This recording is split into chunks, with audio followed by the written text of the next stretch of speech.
ಪ್ರಭಾವ ಲಾಬಿ ಆಪ್ತರಿಗಷ್ಟೇ ಪ್ರಶಸ್ತಿ. ರಾಜ್ಯೋತ್ಸವ ಪ್ರಶಸ್ತಿ ಪಟ್ಟಿ ಮೇಲೆ ಅನುಮಾನ. ನೆಪ ಮಾತ್ರಕ್ಕೆ ನೇಮಕವಾಗಿದ್ದ ಆಯ್ಕೆ ಸಮಿತಿ. ಇದುವೇ ಚದುರಂಗದ ಮೊದಲ ಸ್ಟೋರಿ. ಪ್ರಭಾವಕ್ಕೆ ಪ್ರಶಸ್ತಿ.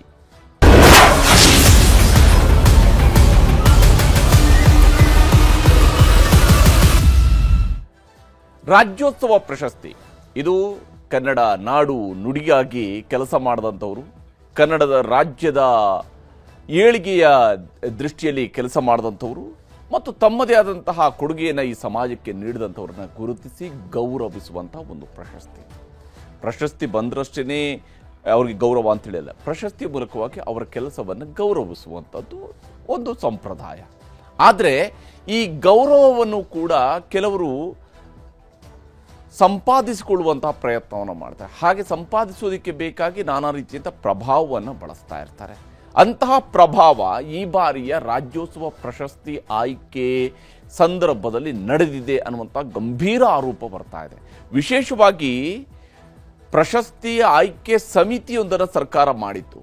ಆ ಆಯ್ಕೆ ಸಮಿತಿಯ ಸದಸ್ಯರುಗಳಿಗೇನೆ ಅರೆ ಇಂಥವ್ರಿಗೂ ಕೂಡ ಪ್ರಶಸ್ತಿ ಕೊಟ್ಟಿದ್ದಾರಾ ಅಂತೇಳಿ ಅನುಮಾನ ಬರೋದಕ್ಕೆ ಶುರುವಾಗಿದೆ. ಯಾಕಂದರೆ ಅವರು ಮಾಡಿರೋ ಶಿಫಾರಸ್ಸೇ ಒಂದು, ಇವರು ಕೊಟ್ಟಿರೋ ಪ್ರಶಸ್ತಿಗಳೇ ಮತ್ತೊಂದು ಅನ್ನುವಂತಹ ರೀತಿಯಲ್ಲಿ ಆಯ್ಕೆ ಆಗಿದೆಯಂತೆ. ಇದು ಸದ್ಯಕ್ಕೆ ಸಿಗ್ತಾ ಇರುವಂತಹ ಸರ್ಕಾರದ ಮಟ್ಟದಲ್ಲಿ ಸಿಗ್ತಾ ಇರುವಂತಹ ಮಾಹಿತಿ.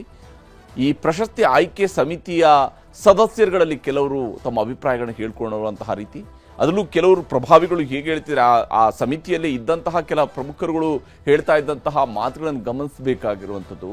ಅವ್ರು ಹೇಳ್ಕೊಳ್ತಾ ಇದ್ರು. ನಮ್ಮ ಜೊತೆ ಕೂಡ ಮಾತಾಡುವ ಸಂದರ್ಭದಲ್ಲಿ ಆಫ್ ದಿ ರೆಕಾರ್ಡಲ್ಲಿ ಮಾತಾಡುವ ಸಂದರ್ಭದಲ್ಲಿ ಅವ್ರು ಹೇಳ್ತಾ ಇದ್ರು, ನಿಜಕ್ಕೂ ಈ ರಾಜ್ಯೋತ್ಸವ ಪ್ರಶಸ್ತಿ ಅನ್ನುವಂಥದ್ದು ಇರಬಾರ್ದು ಅಂತೇಳಿ. ಯಾಕಂದರೆ ಅಷ್ಟರ ಮಟ್ಟಿಗೆ ಪ್ರಭಾವವನ್ನು ಬೀರ್ತಾ ಇದ್ದಾರೆ, ನಮಗೆ ಅಷ್ಟರ ಮಟ್ಟಿಗೆ ಒತ್ತಡವನ್ನು ಹೇರ್ತಾ ಇದ್ದಾರೆ, ಆಯ್ಕೆ ಮಾಡೋದಕ್ಕೆ ಬಿಡೋದಿಲ್ಲ ಅನ್ನುವಂಥ ಮಟ್ಟಿಗೂ ಕೂಡ ಹೇಳ್ತಾ ಇದ್ರು.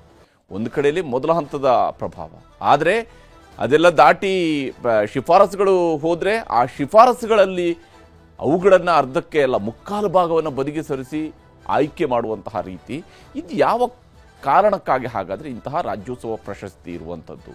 ಈ ಪ್ರಶ್ನೆ ಸಹಜವಾಗಿಯೇ ಇರುವಂಥದ್ದು. ನಾಡು ನುಡಿಗೆ ಸೇವೆ ಸಲ್ಲಿಸಿದಂಥವರಿಗೆ ಪ್ರಶಸ್ತಿಯನ್ನು ಕೊಡುವಂಥದ್ದು, ಆ ಪ್ರಶಸ್ತಿಗೂ ಸಿಗುವಂಥ ಗೌರವ. ಅದೇ ಕಾರಣಕ್ಕಾಗಿ ಹಿಂದೆ ಸದಾನಂದ ಗೌಡರು ಕರ್ನಾಟಕದ ಮುಖ್ಯಮಂತ್ರಿ ಆಗಿದ್ದಂತಹ ಅವಧಿಯಲ್ಲಿ, ಅದಕ್ಕಿಂತ ಪೂರ್ವದಲ್ಲಿ ಎಷ್ಟೋ ಪ್ರಶಸ್ತಿಗಳು ಕೊಡ್ತಾ ಇದ್ರು. ಆದರೆ ಅದರ ನಂತರ ಸದಾನಂದ ಗೌಡರು ಮುಖ್ಯಮಂತ್ರಿ ಆಗಿದ್ದಂಥ ಅವಧಿಯಲ್ಲಿ ಇಷ್ಟನೇ ವರ್ಷಕ್ಕೆ ಇಷ್ಟು ಪ್ರಶಸ್ತಿ ಅನ್ನುವಂಥದ್ದು ನಿಗದಿ ಮಾಡಿದರು, ಒಂದು ಸ್ವಲ್ಪ ಸ್ಟ್ರೀಮ್ಲೈನ್ ಮಾಡೋಕ್ಕೆ. ಈ ಬಾರಿ 70ನೇ ರಾಜ್ಯೋತ್ಸವ 70 ಜನರಿಗೆ ಪ್ರಶಸ್ತಿಗಳನ್ನು ಘೋಷಣೆ ಮಾಡಲಾಗಿದೆ. ಆದರೆ ಇಲ್ಲೂ ಕೂಡ ಪ್ರಭಾವಕ್ಕೆ ಪ್ರಶಸ್ತಿಯನ್ನು ಕೊಡಲಾಗಿದೆ ಅನ್ನುವಂತಹ ಅನುಮಾನ ಇದೆ, ಆರೋಪ ಇದೆ. ಕೆಲವೊಂದು ನೇರವಾಗಿ ಗೋಚರಿಸ್ತಾ ಇರುವಂಥದ್ದು ಇದೆ, ಅವುಗಳನ್ನು ನಿಮಗೆ ವಿವರಿಸ್ತಾ ಹೋಗ್ತೀನಿ. ರಾಜ್ಯೋತ್ಸವ ಪ್ರಶಸ್ತಿ ಆಯ್ಕೆಯ ವಿಚಾರಗಳಲ್ಲಿ ಪಕ್ಷಪಾತದ ನಿರ್ಧಾರ ಆಗಿದೆಯಾ ಅನ್ನುವಂತಹ ಅನುಮಾನ, ಪ್ರಶ್ನೆ ಮತ್ತು ಸಾರ್ವಜನಿಕವಾಗಿ ಆಕ್ರೋಶವೂ ಕೂಡ ವ್ಯಕ್ತವಾಗ್ತಾ ಇದೆ. ಸಮಿತಿ ಶಿಫಾರಸು ನೆಪದಲ್ಲಿ ಬೇಕಿದ್ದವರಿಗೆ ಮಾತ್ರ ಪ್ರಶಸ್ತಿಯನ್ನು ಕೊಡಲಾಗಿದೆ. ಅಂದರೆ ಸಮಿತಿಯವರು ಶಿಫಾರಸನ್ನೇನೋ ಮಾಡಿದರೆ ನಾವೆಲ್ಲ ಸಮಿತಿಯ ಶಿಫಾರಸಿನ ಆಧಾರದ ಮೇಲೆ ಪ್ರಶಸ್ತಿ ಕೊಟ್ಟಿದ್ದೀವಿ ಅಂತ ಹೇಳ್ತಾರೆ. ಆದರೆ ಯಾಕಂದರೆ ಸಮಿತಿಯಲ್ಲಿದ್ದಂಥವ್ರಿಗೆ ಪಾಪ ಹೇಳಿಕೊಳ್ಳೋದಕ್ಕೆ ಆಗೋದಿಲ್ಲ, ನಾವು ಇದನ್ನು ಶಿಫಾರಸು ಮಾಡಿದ್ವಿ ಮಾಡಲ್ಲ ಅಂತ ಹೇಳ್ಕೊಳ್ತಾರೆ. ಆದರೆ ಸಮಿತಿಯವರು ಶಿಫಾರಸು ಮಾಡಿದ್ದೊಂದು, ಇಲ್ಲಿ ಆಯ್ಕೆ ಆಗ್ತಿರೋದೇ ಒಂದು ಅನ್ನುವಂಥ ಆಪಾದನೆಯೂ ಕೂಡ ಒಂದು ಕಡೆ ಬರ್ತಾ ಇದೆ. ಅರ್ಜಿ ಹಾಕದಿದ್ರೂ ಕೂಡ ಲಾಬಿ ಪ್ರಭಾವದ ಬಳಕೆ ಇಲ್ಲಿ ಬಹಳ ದೊಡ್ಡ ಮಟ್ಟದಲ್ಲಿ ಆಗಿದೆ ಅನ್ನೋದರ ಬಗ್ಗೆ ಆರೋಪಗಳು ಕೇಳಿ ಬರ್ತಾ ಇದ್ದಾವೆ. ಇಲ್ಲಿ ಮುಖ್ಯಮಂತ್ರಿಯವರ ಅಕ್ಕಪಕ್ಕದಲ್ಲೇ ಓಡಾಡ್ತಾ ಇರುವಂಥವರು ಅವರ ಪತ್ನಿಗೂ ಕೂಡ ಒಂದು ಪ್ರಶಸ್ತಿಯನ್ನು ಕೊಡಿಸ್ಕೊಂಡಿದ್ದಾರೆ. ಅಂದರೆ ಯಾವ ಸ್ವರೂಪದಲ್ಲಿ ಇದು, ಇವೆಲ್ಲವೂ ಕೂಡ ಹೇಗೆ ಸಾಧ್ಯ ಆಗುತ್ತೆ ಅನ್ನುವಂತಹ ಅನುಮಾನ, ಪ್ರಶ್ನೆ ಇರುವಂಥದ್ದೇ. ಯಾಕಂದರೆ ಸರ್ಕಾರಗಳು ಕೊಡುವಂತಹ ಪ್ರಶಸ್ತಿ ವಿಚಾರದಲ್ಲಿ ನಾವು ಕೂಡ ಸ್ವಲ್ಪ ಗಮನ ಹರಿಸಬೇಕು. ಸಾರ್ವಜನಿಕರ ಕೂಡ ಜವಾಬ್ದಾರಿ ಇದ್ದೇ ಇರುತ್ತೆ. ಸಾರ್ವಜನಿಕರ ಜವಾಬ್ದಾರಿ ಏನಿದು, ಹೆಂಗಿದು, ಯಾವ ರೀತಿಯಲ್ಲಿ ಮಾನದಂಡಗಳು ಹಾಗಾದ್ರೆ ಇದ್ದಾವೆ ಅನ್ನುವಂಥದ್ದು ಅದು ಈಗ ನಡೀತಾ ಇದೆ. ರಾಜ್ಯೋತ್ಸವದ ರಂಪಾಟ ಇಲ್ಲೀಗ ನಡೀತಾ ಇರುವಂಥದ್ದು. ಯಾಕಂದರೆ ಒಂದಿಷ್ಟು ಕ್ರೈಟೀರಿಯಾವನ್ನು ಸರ್ಕಾರಗಳೇ ಮಾಡಿದೆ. ಅಂದರೆ ಏಜ್ ಕ್ರೈಟೀರಿಯಾ ಮಾಡಿದೆ ಮತ್ತು ನಾಡು ನುಡಿ ಸೇವೆಗಾಗಿರುವಂತಹ ಕ್ರೈಟೀರಿಯಾಗಳನ್ನು ಸರ್ಕಾರ ಮಾಡಿಕೊಂಡಿದೆ. ಹೌದು, ಅಂಥ ಕ್ರೈಟೀರಿಯಾ ಬೇಕು, ಅಂತಹ ಮಾನದಂಡ ಬೇಕು.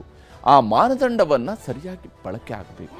ಕನ್ನಡ ರಾಜ್ಯೋತ್ಸವ ಪ್ರಯುಕ್ತ 70 ಮಂದಿಗೆ ಪ್ರಶಸ್ತಿಯನ್ನು ಘೋಷಿಸಲಾಗಿದೆ. ಯಾಕಂದರೆ ಈ ವರ್ಷ 70 ಮಂದಿಗೆ 70ನೇ ರಾಜ್ಯೋತ್ಸವ ಆಗಿರೋದ್ರಿಂದ 70 ಮಂದಿಗೆ ರಾಜ್ಯೋತ್ಸವ ಪ್ರಶಸ್ತಿಯನ್ನು ನೀಡಿ ಗೌರವಿಸಲಾಗ್ತಾ ಇದೆ. ಪ್ರಶಸ್ತಿ ಪ್ರಕಟವಾದ ಬೆನ್ನಲ್ಲೇ ಅಪಸ್ವರವೂ ಕೂಡ ಎದ್ದಿದೆ. ಈ ಪ್ರಶಸ್ತಿಗೆ ಸಂಬಂಧಪಟ್ಟಂತೆ ಅಪಸ್ವರವೂ ಕೂಡ ಎದ್ದಿದೆ. ವಿಶೇಷವಾಗಿ ಆಯ್ಕೆ ಸಮಿತಿಯ ಅಂತಿಮ ಪಟ್ಟಿಗೆ ಮನ್ನಣೆಯೇ ಸಿಗಲಿಲ್ವಾ ಅನ್ನುವಂತಹ ಪ್ರಶ್ನೆಯೂ ಕೂಡ ಎದ್ದಿದೆ. ಯಾಕಂದರೆ ಆಯ್ಕೆ ಸಮಿತಿ ಒಂದಿಷ್ಟು ಶಿಫಾರಸುಗಳನ್ನು ಮಾಡಿತ್ತು. ಆದರೆ ಇಲ್ಲಿ ಏನಾಗಿದೆ ಅಂತ ಹೇಳಿದರೆ ಶಿಫಾರಸು ಮಾಡಿದ್ದೇ ಬೇರೆ, ಆದರೆ ಕೊಟ್ಟಿರುವಂಥದ್ದೇ ಬೇರೆ, ಘೋಷಣೆಯಾಗಿದ್ದೇ ಬೇರೆ. ಶಿಫಾರಸು ಪಟ್ಟಿಯೇ ಬೇರೆ, ಘೋಷಣೆಯೇ ಬೇರೆ ಅನ್ನುವಂತಹ ರೀತಿಯಲ್ಲಿ ಕನ್ನಡ ರಾಜ್ಯೋತ್ಸವ ಪ್ರಶಸ್ತಿಯ ಘೋಷಣೆಗಳಾಗಿದ್ದಾವೆ. 65 ಸದಸ್ಯರ ಸಮಿತಿ ಸಲಹೆಯನ್ನು ಸರ್ಕಾರ ಪಡ್ಕೊಂಡು ನೋಡಿ, 65 ಮಂದಿಯ ಒಂದು ದೊಡ್ಡ ಸಮಿತಿಯನ್ನು ಮಾಡ್ಕೊಳ್ತಾರೆ. ಯಾಕೆ ಈ 65 ಜನ ಅಂಥೇಳಿ ನಿಮಗೆ ಪ್ರಶ್ನೆ ಬರ್ಬೋದು. ಇದು 65 ಜನರನ್ನ ಒಂದು ಸಮಿತಿ ಒಳಗಡೆ ಮಾಡಿರೋದ್ರ ಉದ್ದೇಶನೇ ಎಲ್ಲ ಕೆಟಗರಿಗಳಿಗೆ ಸಂಬಂಧಪಟ್ಟಂತೆ, ಅದು ಜನಪದದಿಂದ ಹಿಡಿದು ಅದು ನಾಡು ನುಡಿಗೆ ಸಂಬಂಧಪಟ್ಟಂತಹ ಸಾಮಾಜಿಕ ಸೇವೆಯಿಂದ ಹಿಡಿದು ಪ್ರತಿಯೊಂದು ವಿಚಾರಗಳು, ಪ್ರತಿಯೊಂದು ಕೆಟಗರಿಗೂ ಸಂಬಂಧಪಟ್ಟಂತೆ ಕೂಡ ಯಾರು ಉತ್ತಮರಿದ್ದಾರೆ ಅವ್ರುಗಳನ್ನು ಆಯ್ಕೆ ಮಾಡ್ಕೊಳ್ಬೇಕು, ಯಾರಿಗೆ ಪ್ರಶಸ್ತಿ ಕೊಡಬೇಕು, ಅದರ ಮೂಲಕವಾಗಿ ನಾಡಿಗೂ ಗೌರವ ಹೆಚ್ಚಳ ಆಗಬೇಕು. ಈ ರೀತಿಯಾಗಿ ಒಂದು ಸಮಿತಿಯನ್ನು ಸರ್ಕಾರ ಮಾಡುತ್ತೆ. ಸರ್ಕಾರ ಮಾಡುವಂಥ ಸಮಿತಿ ಮಾಡುವಂಥದ್ದು ಈ ಕಾರಣಕ್ಕಾಗಿ ಅಂತೇಳಿ ನಾವು ಭಾವಿಸ್ತೀವಿ ಮತ್ತು ಆ ರೀತಿಯಲ್ಲಿ ಆಗಬೇಕು ಅಂಥದ್ದೊಂದು ಪ್ರಯತ್ನ ನಡೀಬೇಕು. ಆದರೆ ಇಲ್ಲೇನಾಗಿದೆ ಅಂತ ಹೇಳಿದರೆ ಸಮಿತಿಯ 30% ಹೆಸರುಗಳಿಗಷ್ಟೇ ಸರ್ಕಾರದಿಂದ ಮಾನ್ಯತೆ ಕೊಟ್ಟಿದೆ ಅಂತ.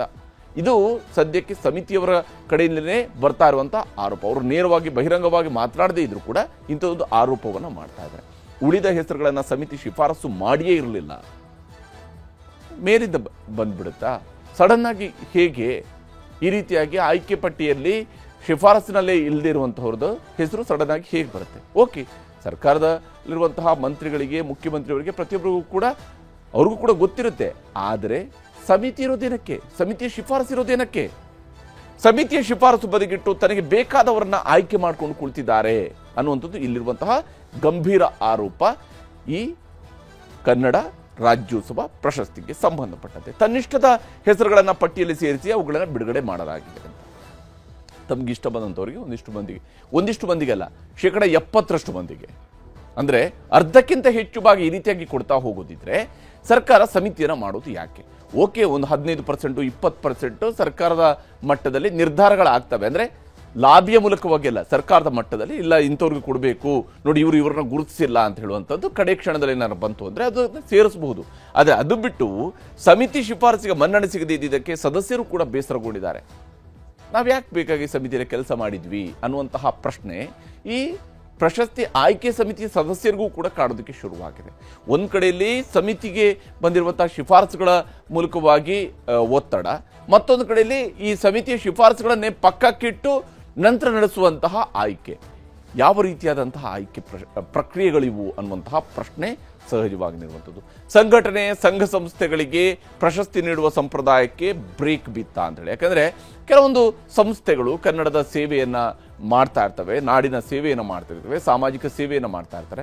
ಅಂತಹ ಸಂಸ್ಥೆಗಳನ್ನು ಗುರುತಿಸುವಂಥದ್ದು, ಅವ್ರಿಗೆ ಗೌರವಿಸುವಂಥದ್ದು ನಡ್ಕೊಂಡು ಬಂದಿರತಕ್ಕಂತಹ ಸಂಪ್ರದಾಯ. ಯಾಕಂದರೆ ಅಲ್ಲಿ ಒಬ್ಬ ವ್ಯಕ್ತಿ ಆಗಿರೋದಿಲ್ಲ, ಅವರೊಂದು ಸಂಸ್ಥೆಯನ್ನು ರೂಪಿಸಿರ್ತಾರೆ, ಆ ಸಂಸ್ಥೆ ಒಳ್ಳೆಯ ಕೆಲಸವನ್ನು ಮಾಡ್ತಿರುತ್ತೆ. ಅಂತಹ ಸಂಸ್ಥೆಗಳನ್ನು ಗುರುತಿಸಬೇಕಾಗಿರುವಂಥದ್ದು ರಾಜ್ಯೋತ್ಸವ ಆಯ್ಕೆಯ ಸಮಿತಿಯವರ ಜವಾಬ್ದಾರಿಯಾಗಿರುತ್ತೆ. ಆದರೆ ಈ ಬಾರಿ ವೈಯಕ್ತಿಕ ಸಾಧನೆಗೆ ಮಾತ್ರ ಪ್ರಶಸ್ತಿ ನೀಡುವಂತಹ ಸಂಪ್ರದಾಯ ಶುರುವಾಗಿದೆ.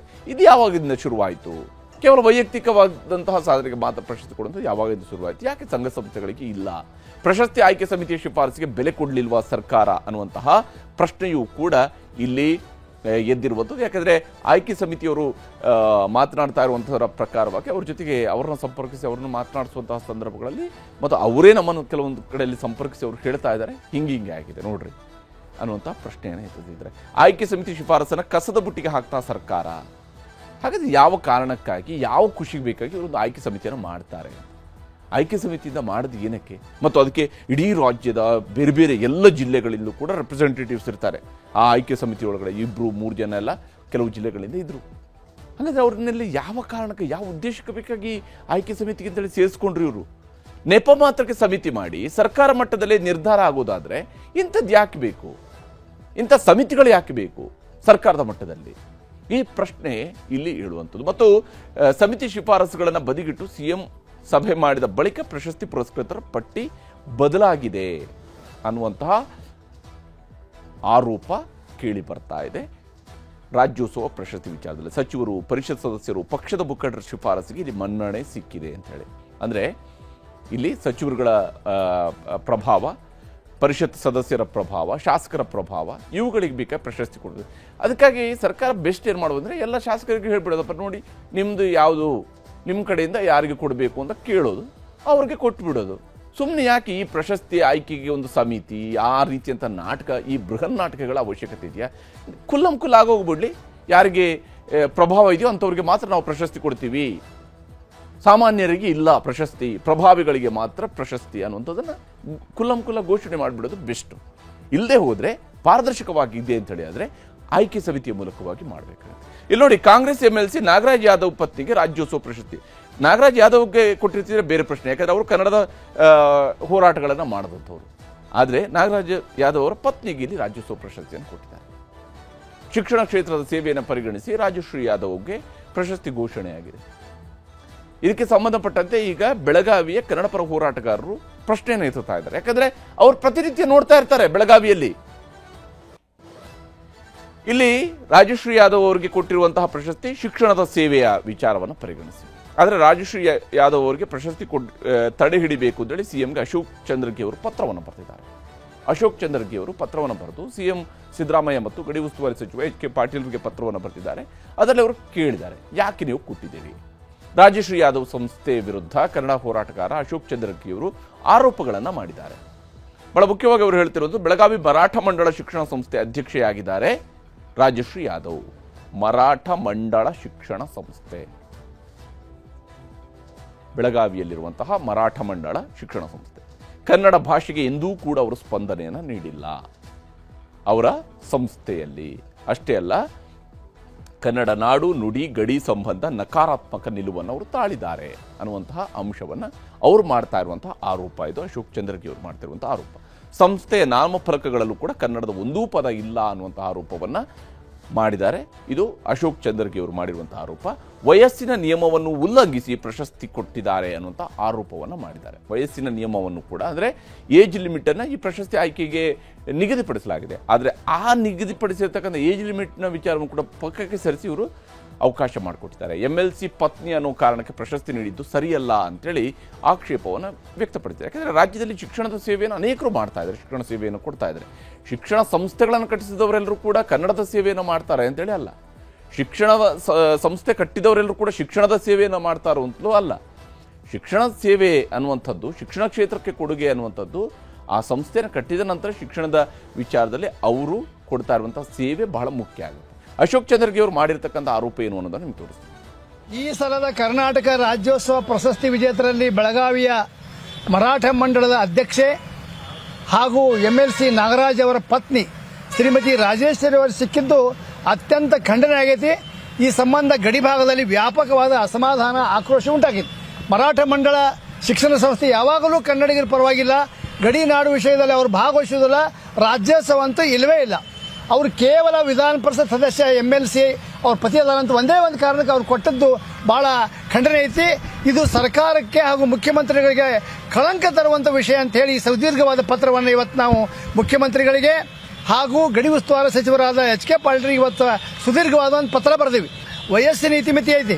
ರಾಜ್ಯೋತ್ಸವ ಪ್ರಶಸ್ತಿಗೆ 60 ವಯಸ್ಸು ಮೀರಿದವ್ರು ಕೊಡಬೇಕಂತ ಸರ್ಕಾರದ ನಿಯಮಾವಳಿ ಐತಿ. ಇವರಿಗೆ 50-55 ಇರಬೇಕು, ಅದಕ್ಕೂ ಕೆಳಗೂ ಇರಬಹುದು. ಅದನ್ನು ಉಲ್ಲಂಘನೆ ಮಾಡಿದ್ದಾರೆ.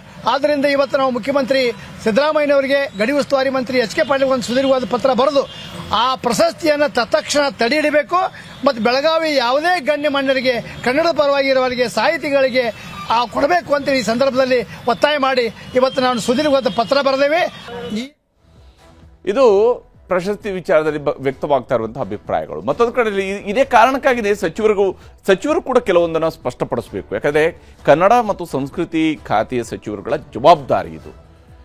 ನಾನು ಆವಾಗಲೇ ನಿಮಗೆ ಹೇಳಿದೆ, 2011ರಲ್ಲಿ ಸದಾನಂದ ಗೌಡರು ಮುಖ್ಯಮಂತ್ರಿ ಆಗಿದ್ದಂತಹ ಅವಧಿಯಲ್ಲಿ ಅವತ್ತು ಕನ್ನಡ ಮತ್ತು ಸಂಸ್ಕೃತಿ ಸಚಿವರಾಗಿದ್ದಂಥವರು ಗೋವಿಂದ ಕಾರಜೋಳ ಅವರು. ಆ ಸಂದರ್ಭದಲ್ಲಿ ಆಯ್ಕೆಗೆ ಪ್ರಶಸ್ತಿಗಳು ಎಷ್ಟಿರಬೇಕು ಅನ್ನುವಂಥದ್ದು ಒಂದು ನಿಗದಿಪಡಿಸಲಾಯಿತು. ಅಂದರೆ ಎಷ್ಟನೇ ವರ್ಷದ ರಾಜ್ಯೋತ್ಸವ ಇದೆಯೋ ಅಷ್ಟೇ ಪ್ರಶಸ್ತಿಯನ್ನು ಕೊಡಬೇಕು ಅಂತೇಳಿ. 60ನೇ ವರ್ಷದಕ್ಕೆ 60 ಪ್ರಶಸ್ತಿ ಮಾತ್ರ, ಈಗ 70ನೇ ವರ್ಷಕ್ಕೆ 70 ಪ್ರಶಸ್ತಿ ಮಾತ್ರ, ಅದಕ್ಕಿಂತ ಹೆಚ್ಚಾಗಬಾರ್ದು. ಮತ್ತು ಈ ವಯಸ್ಸಿನ ಮಿತಿ ಇದೆಯಲ್ಲ 60 ವರ್ಷ ಅನ್ನೋದು, ಅದನ್ನು ಕೂಡ ಅವತ್ತೇ ಜಾರಿಗೊಳಿಸಿರುವಂಥದ್ದು. ಯಾಕೆಂದರೆ ಅದಕ್ಕಿಂತ ಪೂರ್ವದಲ್ಲಿ 100-120 ಜನರವರೆಗೂ ಕೂಡ ಪ್ರಶಸ್ತಿಗಳನ್ನು ಕೊಟ್ಟಿದ್ದಿತ್ತು. ಇದರಿಂದಾಗಿ ಪ್ರಶಸ್ತಿಯ ಮೌಲ್ಯ ಕಡಿಮೆ ಆಗುತ್ತೆ. ಯಾಕಂದರೆ ಕೊಡ್ತಾ ಇರೋಂಥದ್ದು ನೀವು ನಮ್ಮ ರಾಜ್ಯದ ಹೆಸರಿನಲ್ಲಿ, ರಾಜ್ಯೋತ್ಸವದ ಹೆಸರಿನಲ್ಲಿ, ಸರ್ಕಾರಗಳು ಯಾವುದೇ ಇರಬಹುದು, ಆದರೆ ಕೊಡ್ತಾ ಇರೋಂಥದ್ದು ರಾಜ್ಯೋತ್ಸವ ಪ್ರಶಸ್ತಿಯನ್ನು, ರಾಜ್ಯದ ಹೆಸರಿನಲ್ಲಿ ಕೊಡ್ತಾ ಇರುವಂಥ ಪ್ರಶಸ್ತಿಯನ್ನು. ಆದರೆ ಏಕೀಕರಣದ ದಿವಸಕ್ಕೆ ಕೊಡುವಂತಹ ಪ್ರಶಸ್ತಿ ವಿಚಾರದಲ್ಲಿ ನೀವು ಲಾಬಿಗಳಿಗೆ ಕೊಡ್ತಾ ಹೋದ್ರೆ ಯಾವ ಕಾರಣಕ್ಕೆ ನೋಡಿ, ಅದೊಂದು ಬೆಂಚ್ ಮಾರ್ಕ್ ಸೆಟ್ ಆಗಿರೋದು 2011ರಲ್ಲಿ. ಆದರೆ ಈಗ ರಾಜ್ಯೋತ್ಸವ ಪ್ರಶಸ್ತಿಗೆ ಆಯ್ಕೆ ಸಮಿತಿ ರಚನೆ ಮಾಡೋದು ಯಾಕೆ ಅನ್ನುವಂತಹ ಪ್ರಶ್ನೆ ಈಗ ಮೂಡುತ್ತೆ. ಯಾಕಂದ್ರೆ ಅವರು ಕೊಟ್ಟಿರುವಂತಹ ಶಿಫಾರಸುಗಳನ್ನು ನೀವು ಮಾಡೋದಿಲ್ಲ, ಆಯ್ಕೆ ಮಾಡೋದಿಲ್ಲ ಅಂತ ಹೇಳಿದ್ರೆ ಯಾವ ಉದ್ದೇಶಕ್ಕೆ ಬೇಕಾಗಿ ನೀವು ಆಯ್ಕೆ ಸಮಿತಿಯನ್ನ ಮಾಡ್ತೀರಿ? ಬಹಳ ಬೇಸಿಕ್ ಆಗಿರುವಂತ ಪ್ರಶ್ನೆ. ಸರ್ಕಾರ ಸ್ಪಷ್ಟವಾಗಿ ಹೇಳ್ಬಿಡ್ಬೇಕು, ಆ ಕಡೆ ಕನ್ನಡ ಸಂಸ್ಕೃತಿ ಸಚಿವರು ಆ ಕಡೆ ಸ್ಪಷ್ಟವಾಗಿ ಹೇಳಿಬಿಡ್ಬೇಕು. ಸುಮ್ಮನೆ ಒಂದು ಕಾಟಾಚಾರಕ್ಕೆ ಬೇಕಾಗಿ ನಾವು ಒಂದು ಪ್ರಶಸ್ತಿ ಆಯ್ಕೆ ಸಮಿತಿಯಿಂದ ಮಾಡ್ಕೊಂತೀವಿ, ಆ ಆಯ್ಕೆ ಸಮಿತಿಯವರು ಏನ್ ಬೇಕಿದ್ರು ಶಿಫಾರಸು ಮಾಡಲಿ, ನಾವು ನಮ್ಗೆ ತೋಚಿದ್ದನ್ನ ನಾವು ಕಳಿಸ್ತೀವಿ. ಅಥವಾ ಆಯ್ಕೆ ಸಮಿತಿಯವರ ಕಳಿಸಿರುವಂತಂದ್ರೆ ಕೇವಲ 30% ಅಥವಾ 50%ಗೆ ಮಾತ್ರ ನಾವು ಪರಿಗಣನೆ ಕೊಡ್ತೀವಿ, ಇನ್ನು 50% ನಮ್ಮ ಇಷ್ಟ ಬಂದವ್ರಿಗೆ ಕೊಡ್ತೀವಿ ಅಂತ ಆದ್ರೆ ಹೇಳ್ಬಿಡ್ಬೇಕು. ಅಟ್ಲೀಸ್ಟ್ ಜನಕ್ಕೆ ಸ್ಪಷ್ಟತೆ ಇರಬೇಕು, ಅಷ್ಟಾದ್ರೂ ಪಾರದರ್ಶಕತೆಯನ್ನು ತೋರಿ. ಇಲ್ಲದೆ ಇದ್ರೆ ಈ ನಾಟಕಗಳನ್ನು ನಿಲ್ಲಿಸಬೇಕು. ಯಾಕಂದ್ರೆ ಆಯ್ಕೆ ಸಮಿತಿಯ ಶಿಫಾರಸಿನ ಮೇಲೆ ವಿಶ್ವಾಸ ಇಲ್ಲದೆ ಇದ್ರೆ ಅನವಶ್ಯಕ ಖರ್ಚು ಯಾಕೆ? ಅವರೆಲ್ಲ ಸಮಿತಿ ಸಭೆಗೆ ಬರಬೇಕು, ಪ್ರತಿಯೊಬ್ಬರು ಕೂಡ ಸಮಿತಿ ಸಭೆಗೆ ಅಟೆಂಡ್ ಆಗಬೇಕು, ಸಮಿತಿಯ ಸದಸ್ಯರುಗಳು ಅಂತ ಹೇಳುವಂತ ಒಂದು ತಾತ್ಕಾಲಿಕ ಗೌರವ ಬೇರೆ ಅವರಿಗೆ ಸಿಗುತ್ತೆ. ಇವರೆಲ್ಲ ಆಯ್ಕೆ ಸಮಿತಿಯ ಸದಸ್ಯರುಗಳು ಈ ಸಲ ಅಂತ ಹೇಳ್ಕೊಂಡು.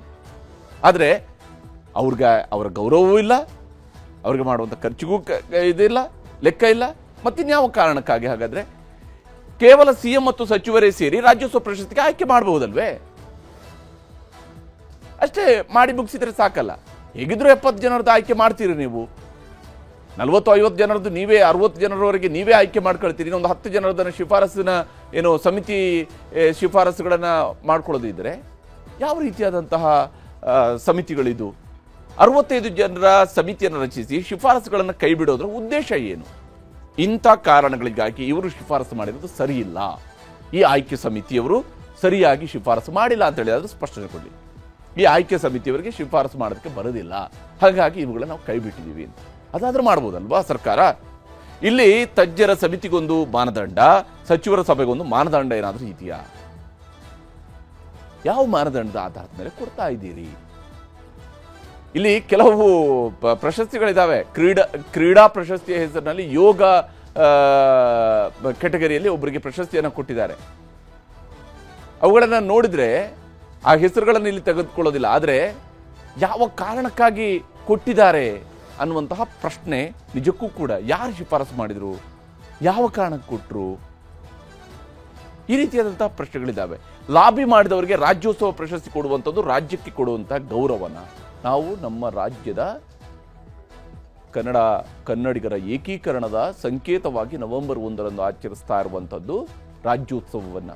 ಆ ರಾಜ್ಯೋತ್ಸವದ ಸಂದರ್ಭದಲ್ಲಿ ನಾಡು ನುಡಿಗೆ ಸೇವೆ ಸಲ್ಲಿಸಿದಂಥವ್ರಿಗೆ ಪ್ರಶಸ್ತಿಯನ್ನು ಕೊಡುವಂಥದ್ದು. ಆದರೆ ಅಂತಹ ಪ್ರಶಸ್ತಿ ಕೊಡುವಾಗಲೂ ಕೂಡ ಈ ರೀತಿಯಾದಂತಹ ಲಾಬಿ ಮಾಡಿದಂಥವ್ರಿಗೆ ಪ್ರಶಸ್ತಿ ಕೊಡ್ತೀರಿ ಅಂತೇಳಿ ಆದರೆ ಅದಕ್ಕೆ ಏನು, ಯಾವ ಉದ್ದೇಶಕ್ಕಾಗಿದ್ದು? ನಾಡು ನುಡಿಗೆ ಸೇವೆ ಸಲ್ಲಿಸಿದವರ ಆಯ್ಕೆಯಲ್ಲೂ ಕೂಡ ಪಾರದರ್ಶಕತೆ ಬರುವಂಥದ್ದು ಯಾವಾಗ? ಕನಿಷ್ಠ ಪಕ್ಷ ನಾಡು ನುಡಿಗೆ ಸೇವೆ ಸಲ್ಲಿಸಿದಂಥವರ ವಿಚಾರದಲ್ಲಾದರೂ ಪಾರದರ್ಶಕತೆಯನ್ನು ಮೆರಿಬೇಕೋ ಬೇಡವೋ? ಸಾಮಾನ್ಯ ಜನರ ಮುಂದೆ ನಾನು ಕೇಳ್ತಿರೋ ಪ್ರಶ್ನೆ ಇದು, ಅಂಥದ್ದು ಬೇಕೋ ಬೇಡವೋ? ಹಾಗೆ ಬೇಕು ಅಂತಿದ್ರೆ ನಾಡು ನುಡಿಯ ವಿಚಾರದಲ್ಲಿ ಆದರೂ ಸರ್ಕಾರಗಳು ತಮ್ಮ ಆಯ್ಕೆ ಸಮಿತಿಯ ಮೂಲಕವಾಗಿ ಬಂದಿರುವಂಥ ಶಿಫಾರಸುಗಳನ್ನಾದರೂ ಮಾಡಬೇಕಲ್ವಾ? ಅದನ್ನು ಪರಿಗಣಿಸಿ ಆದರೂ ಪ್ರಶಸ್ತಿ ಕೊಡಬೇಕಾ ಬೇಡವಾ? ಇಂತಹ ಪ್ರಶ್ನೆಗಳಿಲ್ಲಿರುವಂಥದ್ದು. ಈ ಬಾರಿಯ ಪ್ರಶಸ್ತಿಯಲ್ಲಿ ಪ್ರಭಾವ ಈ ರೀತಿಯಾಗಿದೆ, ಮುಂದಿನ ಬಾರಿ ಮತ್ತೊಂದಷ್ಟು ಪ್ರಭಾವಗಳು ನಡೀತಾ ಹೋದರೆ ಯಾವ ಉದ್ದೇಶಕ್ಕೆ ಬೇಕಾದ್ರೆ ಪ್ರಶಸ್ತಿಗಳನ್ನು ಕೊಡಬೇಕು ಅನ್ನುವಂತಹ ಪ್ರಶ್ನೆ ಇಲ್ಲಿ ಮೂಡುವಂಥದ್ದು. ಅದಕ್ಕೆ ನಾನು ಆರಂಭದಲ್ಲಿ ಹೇಳಿದ್ದು, ಒಬ್ಬರು ಈ ಆಯ್ಕೆ ಸಮಿತಿಯಲ್ಲಿದ್ದಂಥವ್ರು ಹೇಳ್ತಾ ಇದ್ರು, ಯಾಕೆ ಬೇಕಾಗಿ ರಾಜ್ಯೋತ್ಸವ ಪ್ರಶಸ್ತಿ ಅಂತೇಳಿ ನಾವು ಕೊಡಬೇಕು? ಈ ರೀತಿಯಾಗಿ ಪ್ರಭಾವಗಳನ್ನು ಬೀರೋದಿದ್ರೆ, ಈ ರೀತಿಯಾಗಿ ಒತ್ತಡವನ್ನು ಹಾಕ್ತಾ ಕೂರೋರಿದ್ರೆ, ಈ ರೀತಿಯಾಗಿ ಇರೋಬರೋ MLAಗಳ ಮೂಲಕ ಹೇಳಿಸೋರು ಇರೋದಿದ್ರೆ ನಾವು ಹಂಗಾರೆ ಸಾಧಕರನ್ನು ಗುರುತಿಸೋದಕ್ಕಿರುವಂಥದ್ದು, ಅಥವಾ ಸಾಧಕರು ತಮ್ಮನ್ನು ತಾವೇ ಗುರುತಿಸ್ಕೊಂಡು ಪ್ರಶಸ್ತಿಯನ್ನು ತಾವೇ ತೆಗೆದುಕೊಂಡು ಹೋಗೋದಕ್ಕಿರುವಂಥದ್ದ? ಈ ಕಾರಣಕ್ಕಾಗಿ ಪ್ರಶಸ್ತಿ ಬೇಕಾ ಅನ್ನುವಂತಹ ಪ್ರಶ್ನೆಯನ್ನು ಒಬ್ಬರು ಬಹಳ ಬೇಸರದಿಂದ ಹೇಳ್ತಾ ಇದ್ರು. ಇದು ನಮ್ಮ ರಾಜ್ಯೋತ್ಸವ ಪ್ರಶಸ್ತಿಯ ಪರಿಸ್ಥಿತಿ. ನಿಜಕ್ಕೂ ರಾಜ್ಯೋತ್ಸವ ಪ್ರಶಸ್ತಿ ರಾಜ್ಯದ ಗೌರವವನ್ನು ಹೆಚ್ಚಳ ಮಾಡುವಂಗಿರಬೇಕು. ಆ ಕೆಲಸವನ್ನು ಮಾಡಬೇಕಾದ್ರೆ ಸರ್ಕಾರ ಎಲ್ಲದಕ್ಕೂ ಪ್ರಭಾವಕ್ಕೆ ಒಳಗಾಗದಿದ್ದರೆ ಪ್ರಶಸ್ತಿಗೆ ಅದರ ಗೌರವ ಮತ್ತು ಅರ್ಹರಿಗೆ, ಈಗ ಈ ಪಟ್ಟಿಯಲ್ಲಿ ಅನೇಕರು ಅರ್ಹರು ಕೂಡ ಇದ್ದಾರೆ, ಆ ಅರ್ಹರಿಗೂ ಕೂಡ ಅದೊಂದು ರೀತಿಯಂತ ಅವಮಾನದ ರೀತಿಯಲ್ಲಿ ಆಗುತ್ತೆ. ಇದರಲ್ಲಿರೋರೆಲ್ಲರೂ ಕೂಡ ಅನರ್ಹರು ಅಂತೇಳಿಲ್ಲ, ಇಲ್ಲಿ ಅನೇಕರು ಅರ್ಹರಿದ್ದಾರೆ, ಬಹಳ ಹಿರಿಯರಿಗೂ ಕೂಡ ಕೊಟ್ಟಿದ್ದಾರೆ. ಆದರೆ ಆ ಅರ್ಹರ ಗೌರವವು ಕೂಡ ಹೆಚ್ಚು ಆಗಬೇಕು ಅಂತ ಹೇಳಿದ್ರೆ ಅವರ ಜೊತೆಯಲ್ಲಿ ಕುಳಿತುಕೊಳ್ಳುವಂತಹ, ಅವರ ಸಾಲಲ್ಲಿ ಕುಳಿತಿರುವಂತಹ ಪ್ರತಿಯೊಬ್ಬರು ಕೂಡ ಅರ್ಹರೇ ಇರಬೇಕು ಅನ್ನುವಂಥದ್ದು ಪ್ರಶಸ್ತಿಗಿರುವಂತಹ ಬಹಳ ಮುಖ್ಯವಾದಂಥ ಮಾನದಂಡ. ಅದನ್ನು ಸರ್ಕಾರ ಪರಿಗಣಿಸಬೇಕಾಗತ್ತೆ. ಎರಡನೇ ಸುದ್ದಿ ಕಡೆಗೆ ಹೋಗೋಣ. ಡೆಡ್ಲೈನ್ ಮುಗಿದ್ರೂ ಗುಂಡಿಗಳು ಮುಗಿದಿಲ್ಲ. GBA ಹೇಳಿದ್ದೊಂದು ಮಾಡ್ತಿರೋದೊಂದು. CM DCM ಸೂಚನೆಗಳು ಮುಚ್ಚಿ ಹೋದ್ವ. ಇದುವೇ ಚದುರಂಗದ ಎರಡನೇ ಸ್ಟೋರಿ, ಗುಂಡಿಗೆ ಬಿದ್ದ ಡೆಡ್ಲೈನ್.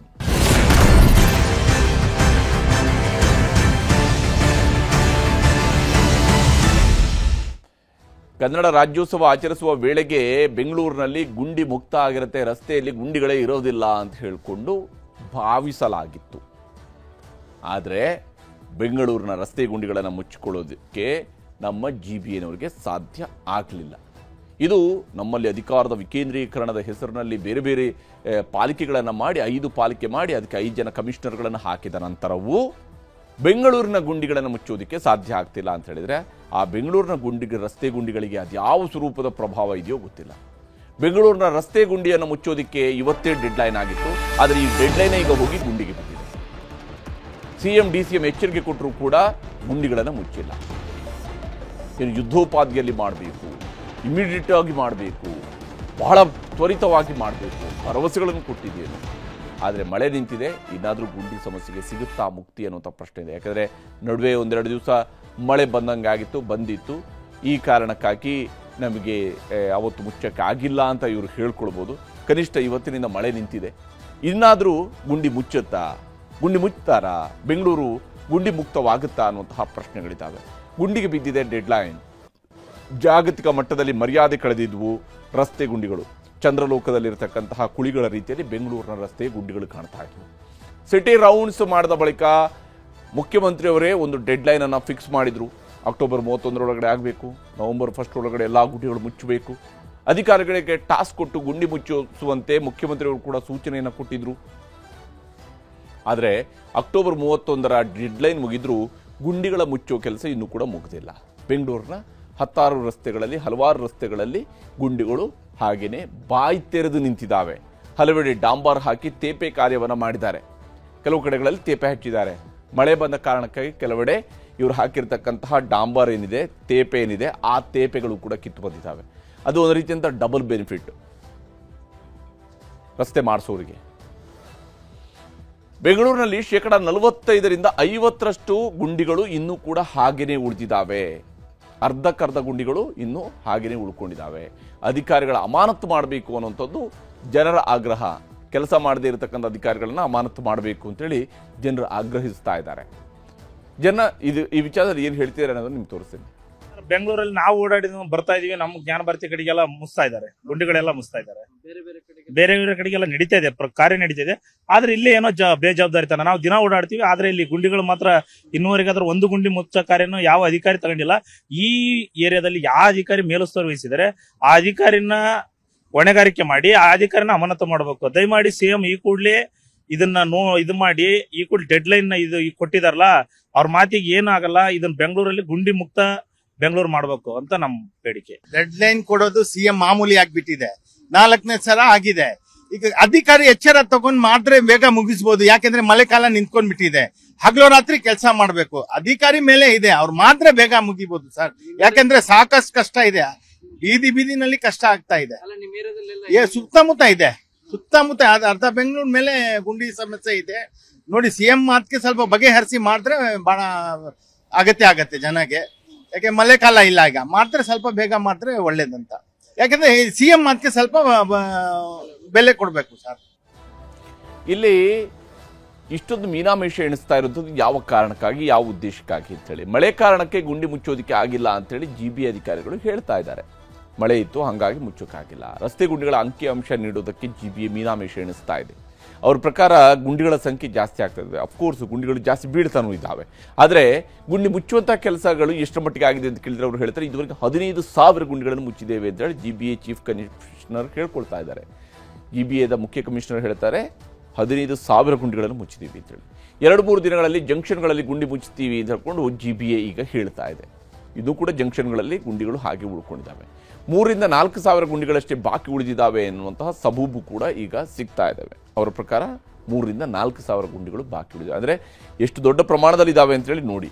3,000-4,000 ಇನ್ನೂ ಕೂಡ ಬಾಕಿ ಉಳಿದಿದ್ದಾವೆ. ಡೆಡ್ಲೈನ್ ಮುಗಿದರೂ ಕೂಡ ಗುಂಡಿ ಮುಚ್ಚೋದ್ರಲ್ಲಿ GBA ವಿಫಲವಾಗಿದೆ. 5 ಪಾಲಿಕೆ ಮಾಡಿದ ಮೇಲೂ ಕೂಡ ಆ ಪಾಲಿಕೆಯವರಿಗೂ ಕೂಡ ಮಾಡ್ಕೊಳ್ಳೋದಕ್ಕೆ ಸಾಧ್ಯ ಆಗ್ತಾ ಇಲ್ಲ ಬೆಂಗಳೂರಿನಲ್ಲಿರುವಂತಹ ಗುಂಡಿಗಳನ್ನು ಮುಚ್ಚೋದಿಕ್ಕೆ ಅಂತ ಹೇಳಿ ಮಹೇಶ್ವರ ರಾವ್ ಅವರು ಮಾತನಾಡಿದರೆ ತೋರಿಸ್ತೀನಿ. ನಾವು ಗುಂಡಿದು ಬ್ಯಾಲೆನ್ಸ್ ಅಂತ ಇಲ್ಲ, ಬಟ್ ನಾವು ಪೂರ್ತಿ ಪ್ರಯತ್ನದಿಂದ ಕಂಪ್ಲೀಟ್ ಮಾಡಿಸ್ಲಿಕ್ಕೆ ಕ್ರಮ ತಗೊಳ್ತಾ ಇದ್ದೀವಿ. ಮಾನ್ಯ ಮುಖ್ಯಮಂತ್ರಿಯವರ ನಿರ್ದೇಶನ ಮೇರೆಗೆ ನಮ್ಮ ಜನರು ಎಲ್ಲರೂ ಸತತವಾಗಿ ಕೆಲಸ ಮಾಡ್ತಾ ಇದ್ದಾರೆ. ಗುಂಡಿಗಳು number is not the point. ಏನು ನಾವು ಒರಿಜಿನಲ್ ಲಿಸ್ಟ್ ಬಂದಿತ್ತು ಅದೆಲ್ಲ ಸತತವಾಗಿ ಮುಚ್ಚಿಬಿಟ್ಟಿದ್ದೀವಿ. ಮಾತ್ರ ಪ್ರಾಬ್ಲಮ್ ಇದೆ ನಮ್ಮದು. As per our numbers more than 15,000 we have completed. But ಇನ್ನೂ ಕೆಲವು ಜಾಗದಲ್ಲಿ ಸ್ವಲ್ಪ ಬಂದಿದೆ ಅಂತೆ ಸುದ್ದಿ ಇದೆ, ಮಾಹಿತಿ. ನಾವು ಟ್ರಾಫಿಕ್ ಇಂದ ಸಹ ಇನ್ನೊಂದ್ಸರಿ ಚರ್ಚೆ ಮಾಡಿ ಎಲ್ಲಿ ದಟ್ಟಣೆ ಆಗಲಿಕ್ಕೆ ಚಾನ್ಸಸ್ ಜಾಸ್ತಿ ಇದೆ ಅದರ ಮಾಹಿತಿ ಪಡ್ಕೊಂಡು we will take action in the next few days. We have been getting reports. ಪ್ರತಿದಿನ ನಮ್ಮ ಟೀಮ್ ತಂಡಗಳು ಎಲ್ಲೆಲ್ಲಿ ಸಮಸ್ಯೆಗಳು ಇರ್ತಾ ಇದೆ ಅಲ್ಲಿ ಹೋಗಿ ನಮ್ಮ ಇಂಜಿನಿಯರ್ ನಿಂತ್ಕೊಂಡು ಕೆಲಸ ಆಗ್ತಾ ಇದೆ. ಆದರೂ ಸಹ ಇನ್ನೂ ಸ್ವಲ್ಪ ಕೆಲಸ ಮಾಡಲಿಕ್ಕೆ ಅವಕಾಶ ಇದೆ. ಇನ್ನು ಕೆಲವು ಜಾಗದಲ್ಲಿ ರೋಡ್ ಎಲ್ಲ ಸರಿ ಇಲ್ಲ, ಸ್ವಲ್ಪ ಗುಂಡಿಗಳು ಬಂದಿದೆ ಅಂತ ಹೇಳಿ ಸುದ್ದಿ ಇದೆ. ಎಸ್ಪೆಷಲಿ ಇಲ್ಲಿ ಹೈ ಟ್ರಾಫಿಕ್ ಝೋನ್ಸ್ನಲ್ಲಿ ಅದನ್ನು ಮುಚ್ಚಲಿಕ್ಕೆ ಕ್ರಮ ಇನ್ನೊಂದು. ಹೀಗೆ ನಾನಾ ಕಾರಣಗಳನ್ನು GBA ಮುಖ್ಯ ಕಮಿಷನರ್ ಅವರು ಕೊಡ್ತಾ ಇದ್ದಾರೆ. ಕೆಲವು ವಾಸ್ತವ ಕಾರಣಗಳು ಇರಬಹುದು, ಆದರೆ ಬೆಂಗಳೂರಿನಲ್ಲಿ ಈ ರೀತಿಯಾದಂತಹ ರಸ್ತೆ ಗುಡ್ಡಿಗಳು ಜಾಗತಿಕ ಮಟ್ಟದಲ್ಲಿ ಬೆಂಗಳೂರಿನ ಮಾನಹರಾಜು ಹಾಕ್ತಾ ಇದ್ದಾವೆ. ಈ ಕಾರಣಕ್ಕೆ ಇದನ್ನು ಪ್ರಯಾರಿಟಿಯಲ್ಲಿ ಮುಚ್ಚಿಸಬೇಕಾಗಿರುವಂಥದ್ದು GBAದ ಬಹಳ ದೊಡ್ಡ ಜವಾಬ್ದಾರಿ. ಇಲ್ಲದೆ ಹೋದರೆ ಜನ ನರಕಯಾತನೆ ಅನುಭವಿಸೋದು ಮಾತ್ರ ಅಲ್ಲ, ಹಿಡಿ ಶಾಪ ಕೂಡ ಹಾಕ್ತಾ ಹೋಗ್ತಾರೆ. ಇದಾಗಿತ್ತು ಇವತ್ತಿನ ಚದುರಂಗ. ನಮಸ್ಕಾರ.